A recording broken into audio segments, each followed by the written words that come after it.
तो ए संपर्क में अधिक आलोचना एवं आपण समस्त प्रश्नर उत्तर देवाई आम सहित रही ऑन्कोलॉजिस्ट डॉक्टर संजय मिश्र। डॉक्टर मिश्र आपको स्वागत ओटीवी को। डॉक्टर मिश्र मु टॉपिक उपरको आसवा पूर्व प्रथम आपन जानापी चाहिए गोटे साधारण प्रश्न जे हाउ इज लाइफ केमती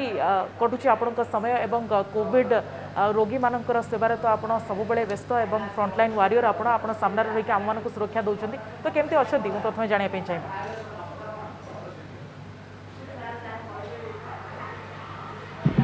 सुरक्षित अच्छु आम भी मुझे अलरेडी अफेक्टेड हो सारी सेप्टेम्बर मसरे मत भी कोविड होता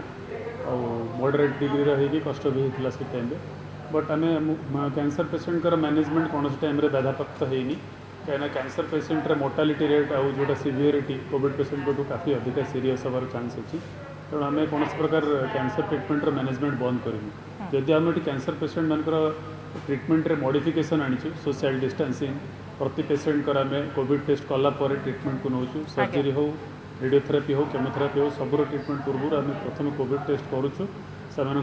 हाइजीन मेंटेन करुचु डिस्टेंस मेंटेन करुचु जिते प्रकार संभव आम चेष्टा करुचु जे इन्फेक्शन जमी क्या स्प्रेड होनी सेमती जो सर्जरी गुड़ाक टी वेट कर जोड़ाक इमिडिएटली इमरजेंसी नोक आम टी डिले करके नौचु तो आम तरफ आम यथा संभव चेष्टा करुचु बट डेफिनेटली बहुत डिफिकल्ट सिचुएसन आउ प्रति पेसेंट आमको जो मैंने ओपीडी देखा आम जानूना से मैंने पॉजिटिव कि नेगेटिव आमको जना न था कहीं आसिम्टोमेटिक पॉजिटिव भी बहुत पेसेंट था सो आम डबल मास्क पिंधि प्रोटेक्शन नहीं कि जार ओराल कैंसर होता तो चेकअप न करके छाड़ी हेनी सो आम आम प्रॉपर काम करुचु जी हो पार प्रिकसन नौ आउ जहाँ अच्छी भगवान अच्छा देखिए कहीं आम आम कम रेगुलरली करुचु सबुठ हाई रिस्क आपंकर कर्तव्य निरवच्छिन्न भाव में करुँच। डॉक्टर मिश्र मो प्रथम प्रश्न मोर रे कैंसर रोगी कोविड संक्रमण होबार हाई रिस्क अच्छी कि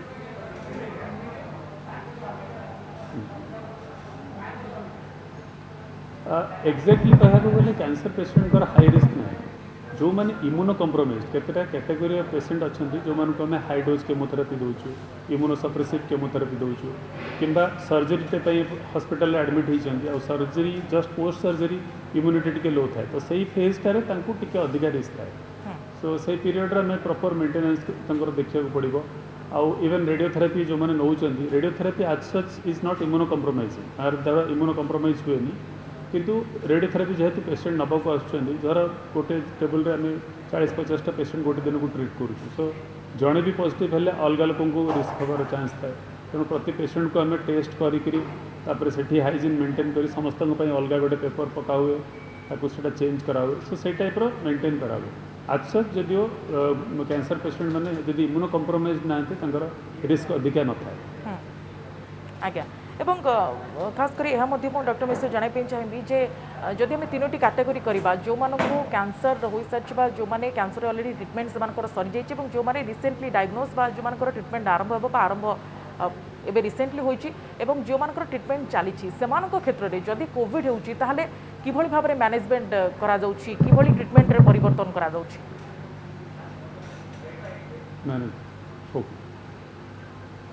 ओके प्रथम कह जो मैंने डायग्नोसिस जस्ट होगी आम पाक सो से भर जब आम सर्जरी केमोथेरापी रेडियोथेरापी 3टा प्रकार ट्रिटमेंट कराए जदि आम डायग्नोसिस कलु जे कोविड पॉजिटिव आम सर्जरी विथहेल्ड करूँ कहीं सर्जरी जो ओटी जी ओटी जी डॉक्टर अच्छा जे स्टाफ्स नर्स अच्छा स्टाफ्स अच्छा समस्त एरोसोल थ्रू रे हाई चांस ऑफ इन्फेक्शन तेणु आम सर्जरी डिले करा हुए आउ जेपर्यंत से रिकवर न कर जाती रिकवर कलार आउ 6-7 दिन डिले करके मैंने डायग्नोसिस पाखापाखि 3 सप्ताह पर आम सर्जिकल प्रोसीड्यूर गुड़ाक प्लेस करता सिमिलारली जो केमोथेरापी आसती से भी केमोथेरापी पूर्व जब आम डायग्नोज कलु Covid positive treatment recovery 7 days पर्यंत पोस्ट रिकवरी पर्यंत आम वेट करके केमोथेरापी स्टार्ट करूँ आउ रेडियोथेरापी भी आम जब कौन पेसेंटर पॉजिटिव मिले रेडियोथेरापी पूर्व आम टेस्ट करूँ 14 डेज रिकवरी दि जाए सिम्पटम थाऊ न थाऊ तापर आम 5-6 दिन गैप देकर रेडियोथेरापी स्टार्ट करूँ आज्ञा सिमिलरली एडम कहली प्री डायग्नोसिस जदि ट्रीटमेंट भितर किछि हला केमोथेरापी चली ता भितर डायग्नोसिस हला समान क्षेत्र में कौन परिवर्तन करा जाउछि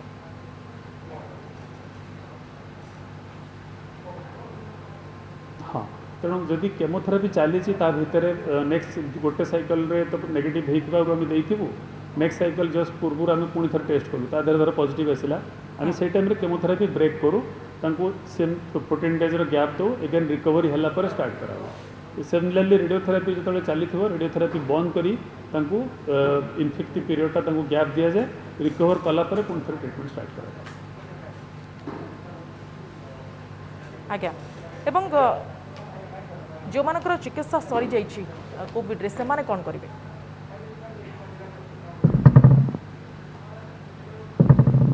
फॉलोअप जदि आमर कौन पेशेंट को पॉजिटिव डिटेक्ट होती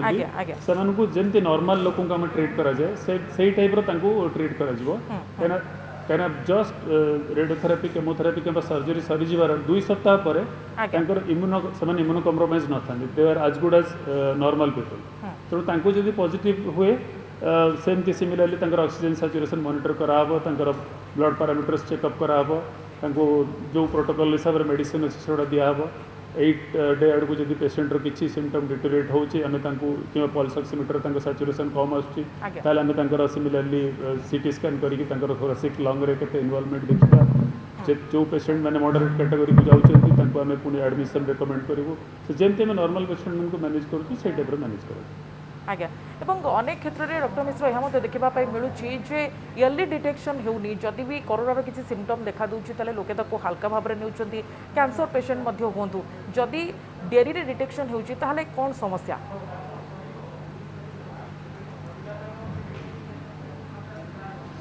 हाँ यहाँ गोटे इंपोर्टेंट पॉइंट मुझे कहबी यही कैंसर कोरोना भय बर्तमान बहुत लोग अपफ्रंट ट्रिटमेंट आसुना डर लगुच कोरोना हो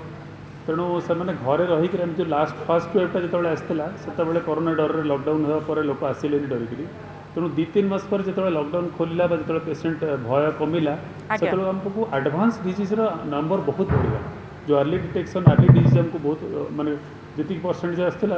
एडवांस डिजीज परसेंटेज बढ़ीगला जहाँ को भी पचारे आप तो 3 मास आगु यहाँ सस्पेक्ट करते आसिले कहीं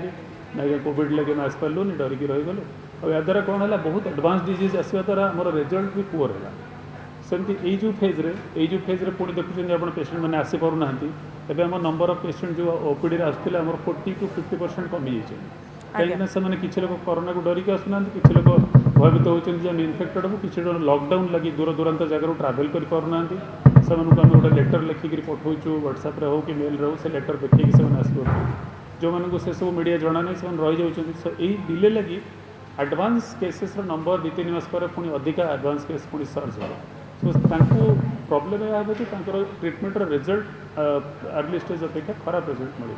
तेणु मोर मेसेज हूँ जो मैंने डिटेक्ट होती जो सस्पेक्ट हो कि कैंसर से मैंने कोरोना ठू बेसी प्रायोरीटी हो कैंसर ट्रिटमेंट आम पूरा सिस्टम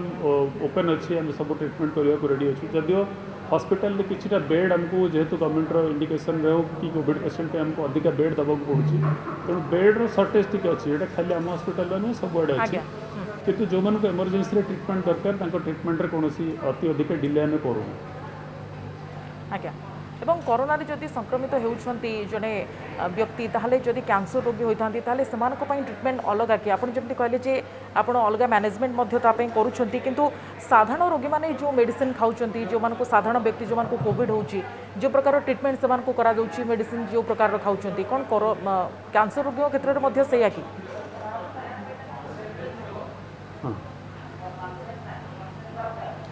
हाँ एक्जाक्टली से कहीं मुझे कहली आम ट्रिटमेंट ड्यूरिंग द ट्रिटमेंट जदि आम टॉक्सिक केमोथेरापी सर्जरी करें 2 सप्ताह को छाड़देला बाकी टाइम इम्यूनो कम्प्रोमाइज स्टेट न था तेणु ट्रिटमेंट जदि गोटे नॉर्मल कैंसर पेशेंट भाया कर सिमिलरली वैक्सीनेशन भी जो दिखाई आम जमी गोटे नॉर्मल लोक को रेकमेंड करूँ सेमती आम कैंसर पेशेंट मान को रेकमेंड करूँ अनलेस से जो कहली केमोथेरापी कि गोटे टॉक्सिक केमोथेरापी दिखाई आम 2 सप्ताह डिले करूँ वैक्सीन सर्जरी हो इमिडिएटली पोस्ट सर्जिकल पीरियड 2 सप्ताह आम मना करूँ वैक्सीन नापी बाकी डायग्नोसिस पूर्व ट्रिटमेंटर फॉलोअप पीरियड रे किंबा रेडियोथेरापी चली बेले आम पेशेंट मान को वैक्सीनेशन भी मना करूँ तेणु ट्रिटमेंट भी नॉर्मल जमी लोक कराए से बेले ही करा। ओके डॉक्टर मिश्र आसबे आपन पाखक जड़े कलर रही प्रथम कलर जड़े कैंसर रोगी किसी जानापी चाहते आज्ञा स्वागत आपको कहतु प्रश्न कौन नमस्कार आज्ञा मोर 17 मसीह यूट्रस कैंसर थिला मो सर्जरी हेकी रेडियोथेरापी पड़ीला 25टा तापर एबे 20 तारिख रे मोर पॉजिटिव बाहर की आज्ञा मेडिसिन जहाँ डॉक्टर लिखिथिले मु खाउची वर्तमान किसी ज्वर ठंडा काश कफ किसी नाही खाली मझिरे मझिरे देह हाथ टिके झिमझिम हेकी टिके थरुची टिके डॉक्टर कंसल्ट करदिली से कहले टिके ओआरएस पिया पड़ी कौन किसी असुविधा अच्छी कौन केमती मु ट्रीटमेंट केते दिन रही तापर केते दिन पर मु आउ थे टेस्ट करी ओके ओके मैडम आप लाइन में रही था सर डॉक्टर मिश्र आम सहित रही आपंकर प्रश्न उत्तर देते डॉक्टर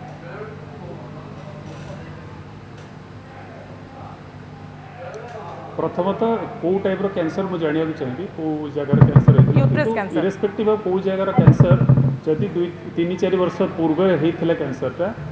यूट्रस कैंसर ओके तो 3 वर्ष पर एबे आपण माने गोटे नॉर्मल लोकर जहाँ हेल्थ स्टेटस आपणकर सेम हेल्थ स्टेटस आपन जोटा कहले आपणकर माइल्ड सिम्पटम्स अच्छी आप मॉडरेट कैटेगरी को भी जाइना आपन को अल्प ज्वर होता ज्वर भी छाड़ी गलानी देह हाथ बिंधा चिटिका जोटा पार्ट ऑफ कोविड तेणु आपन को व्यस्त हवा किसी दरकार नहीं केते दिन है यहाँ सिम्पटम स्टार्ट हबार केते दिन है आज्ञा मैडम उत्तर दियंतु सिम्पटम स्टार्ट हवा पर एटा केते दिन है केते दिन हेलानी मैडम मोर 20 तारिख रे पॉजिटिव मो स्वामी को बाहरला तापर मोर टेस्ट कला को 20 तारिख रे बाहरला मो होम आइसोलेशन रे अछि ओके 10 दिन हे गलानी ओके डॉक्टर आज्ञा 10 दिन हे ऑलमोस्ट 11 दिन हे गलानी 11 डे हे गलानी तो हाँ 10 दिन हे गलानी आउ 3-4 दिन आपण जगिबे आउ सैचुरेशन जदि नॉर्मल अछि मोस्ट ऑफली आपण को किछ असुविधा हबनी आउ एथिपाई आप व्यस्त हूँ जे आप कैंसर रोगी आप ठीक होती लगे आपको किसी गोटे बेसी असुविधा हो से धारणा मुंडर बाहर कर दिए ओके मैडम मु आशा करूँ आपको आपन प्रश्न उत्तर मिल सारी ना आउ कौन प्रश्न रही और द्वितीय थर आपको टेस्ट करवा दरकार नहीं मु जानि केमति जे मो देहरु पॉजिटिविटी जाई बोली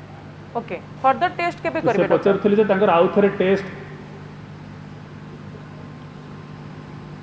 नहीं फर्दर टेस्ट दरकार नहीं आमर इंटरनेशनल रेकमेंडेशन होची 13 दिन जाए लोकटा इन्फेक्टिव थाए स्टार्टिंग हबार सो 13 दिन पर आउ थरे द्वितीय थर टेस्ट करवा दरकार नहीं अनलेस पेशेंट को निश्वास नेबार असुविधा होची कि सैचुरेशन अधिका फॉल करुची किंबा प्रबल काश होची ता छड़ा बाकी सिचुएशन गुड़ाकर टेस्ट करवा किसी दरकार नहीं 14 दिन पर से इन्फेक्टिव नुआ और नॉर्मल लाइफ को फेरी पारे डॉक्टर मिश्र आज हूँ नो टबाको डे बा विश्व तंबाकू वर्जन दिवस मुझे जनवाई चाहिए जे तंबाकू सेवन करुवा लोकों कोविड भय केते रोची कैंसर रिस्क तो रोची किंतु कोविड रिस्क केते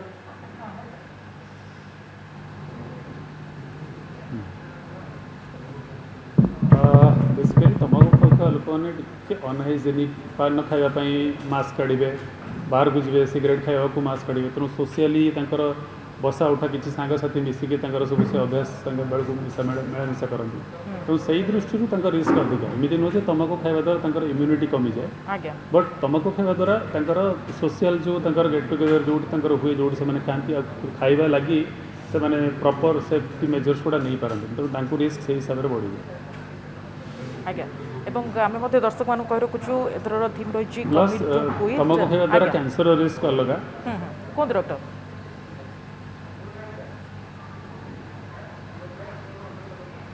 नहीं मुझे तंबाकू खावा द्वारा कैंसर रिस्क तो रोची कौन भी फॉर्म टबाको आप हूँ टबाको चोबेया हूँ कि सिगरेट फॉर्म हूँ से कौन भी या द्वारा आम कैंसर रिस्क बहुत परिमाण में बढ़ी जाए से आम बॉडी जिते प्रकार कैंसर अच्छी ब्रेस्ट कैंसर ठू आरंभ कर प्रोस्टेट कैंसर ठू आरंभ कर लंग्स कैंसर ठू आरंभ कर ओरोफेरिंग्स ओरल कैंसर इसोफेजियल खाद्यनल कैंसर सबू कैंसर रिस्क टबाको द्वारा बढ़ी जाए किछटा कैंसर बहुत मात्रा रे बढ़ी जाए परिमाण किछटा कैंसर रे कम मात्रा रे तार चांस बढ़ी जाए किंतु रिस्क सब कैंसर रे रोचे तबाकू सेवन को वर्जन कर आवश्यकता रही अन्य जन कलर मध्य डॉक्टर मिश्र आम सहित रही अधिक आलोचना करवा सहित आज्ञा कहतु कौन प्रश्न रही आपंकर हाँ सर नमस्कार आज्ञा कहतु सर मोर 2013 मसीह मोर यूरिनरी ब्लैडर कैंसर होता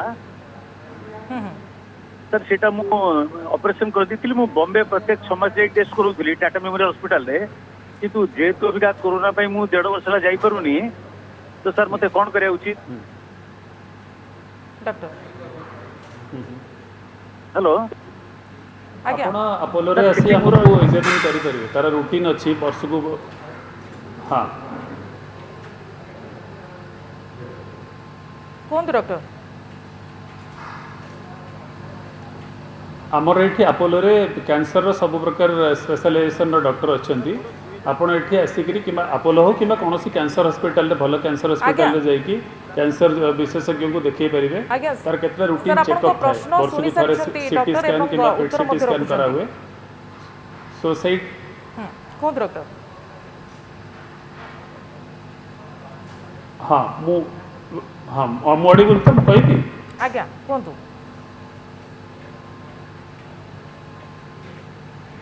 हाँ तो आमर ये आपोलो कैंसर हॉस्पिटल हो कि दु तीन आहरी भी कैंसर हॉस्पिटल अच्छी आपड़ कौन गोटे कैंसर विशेषज्ञ कर्कट रोग विशेषज्ञ को जाए देखा कले ब्लैडर कैंसर चेकअप आम पाखे भी रेगुलाली ट्रिटमेंट पेसेंट होती चेकअप करुचु। तो एबे टाटा मेमोरियल जीवाटा रिस्की बॉम्बे जेहेतु सब ट्रावेल रे भी रिस्क रोचे कोरोनार बॉम्बे रे भी हाई चांस ऑफ इन्फेक्शन रोचे तेणु लोकाली जो डॉक्टर आपको अवेलेबल अच्छा दे आर इक्वाली कॉम्पिटेंट से सब वेल ट्रेन डॉक्टर अच्छा तेणु आपको जाकि सीटी स्कैन कि जहाँ भी अल्ट्रासाउंड हो पेट सीटी स्कैन हो जहाँ भी दरकार आम आपको थर एग्जामिन कलापर जहाँ भी टेस्ट दरकार आप फॉलोअप करेंगे। फॉलोअप लगी बॉम्बे एवं जीवार किसी आवश्यकता ना आउ जेहेतु high risk of corona infection रोचे आप लोकाली कौन डॉक्टर को ये देखी पारे। आज्ञा तो बाहर को जावा दरकार नहीं एटी स्थानीय डॉक्टर को देखे पारे नॉर्मल चेकअप करेंगे। डॉक्टर मिश्र वैक्सीन उपर कथा हवा समस्त कैंसर रोगी कौन वैक्सीन नहीं पारे कि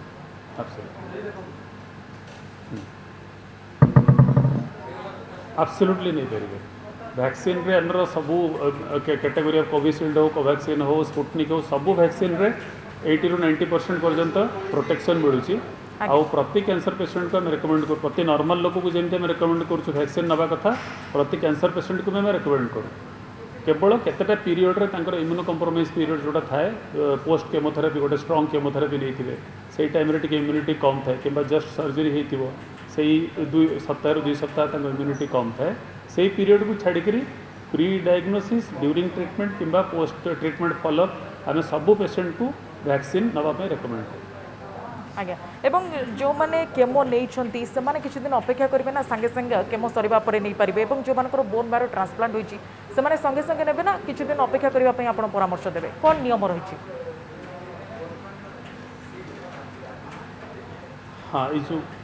ये जो बोन मैरो ट्रांसप्लांट कहले बोन मैरो ट्रांसप्लांट बेले आमर इम्यूनिटी टिके सिग्निफिकेंटली कम है तेणु से टाइम आम मसे गैप देकी जो इम्यूनिटी नॉर्मल हुए ब्लड चेकअप कलापर आम रेकमेंड करूँ। बट बोन मैरो ट्रांसप्लांटेशनटा बहुत कम percentage of patient cancer patient को करा जाए। बाकी जो मानू स्ट्रॉन्ग केमोथेरापी दिया हुए इम्यूनो कम्प्रोमाइज जो हुए से केमोथेरापी देला बेले आम कहूँ गोटे 2 सप्ताह गैप देकी इम्यूनिटी रिकवर कलापर वैक्सीनेशन करने रेकमेंड करूँ। आज्ञा एवं वैक्सीन को लेकिन आहरी द्वंद्व रही खासकर कैंसर पेशेंट को कथा यदि आप देखिए क्यों वैक्सीन से माने नेबे कोविशील्ड कोवैक्सीन या भितर किसी प्रकार भेद रही कि क्यों माने क्यों वैक्सीन को सेमाने नेले सेमाने अधिक सुरक्षित रहिबे एवं कौन सब साइड इफेक्ट देखा देउची खासकर कैंसर पेशेंट मान भितर जेतबेले सेमाने वैक्सीन नौछंती साधारण लोकों को भली साइड इफेक्ट देखा देउची ना सेमान को पई अलगा देखा देउची किसी साइड इफेक्ट। एक्चुअली साधारण लोगों पर ही देखा जाऊँगी कहीं आम सब पेशेंट को अलमोस्ट जी आम पाखे ट्रिटमेंट होती समस्त वैक्सीनेट कर सारे एक्सेप्ट जो मैंने नुआ नुआ आसुँच तो साइड इफेक्ट एका से कहार हाथ टिके बिंधे हाथ पेन हुए क्या माइल्ड फीवर आसे किसी लोगों को 4-5 दिन जाए ज्वर आसिक जाए तो से आम से टाइम कंटिन्यूअसली पैरासिटामोल नापी कहूँ आउ छड़ा अधिका किसी देह हाथ बिंधा चिटका जॉइंट बिंधा चिटका एटा 100 ରୁ 3-4% लोकंर हुए तो से टाइम आम अकॉर्डिंगली पेन किलर देके मैनेज करूँ। बट कैंसर पेशेंट आउ नॉन कैंसर पेशेंट से भीतर जो पोस्ट इंजेक्शन जो साइड इफेक्ट गुड़ा आसे ऑलमोस्ट सिमिलर आउ बहुत लोगों को किसी सिम्पटम आसे हार्डली 3-4% लोगों को ज्वर हवा कि टिके हाथ गोड़ बिंधा कि इंजेक्शन साइट रे टिके इन्फ्लेमेटरी चेंजेस हवा एगुड़ा देखा जाए तेणु भय कर किसी ना कैंसर पेशेंट को वैक्सीनेशन भय करवा किसी दरकार। आज्ञा अनेक अनेक धन्यवाद डॉक्टर संजय मिश्र ऑन्कोलॉजिस्ट आम सहित संबंध रही अधिक आलोचना करते खूब मूल्यवान परामर्श आपण मानक देले आशा करुच्ची निश्चित भाव में काम लगे।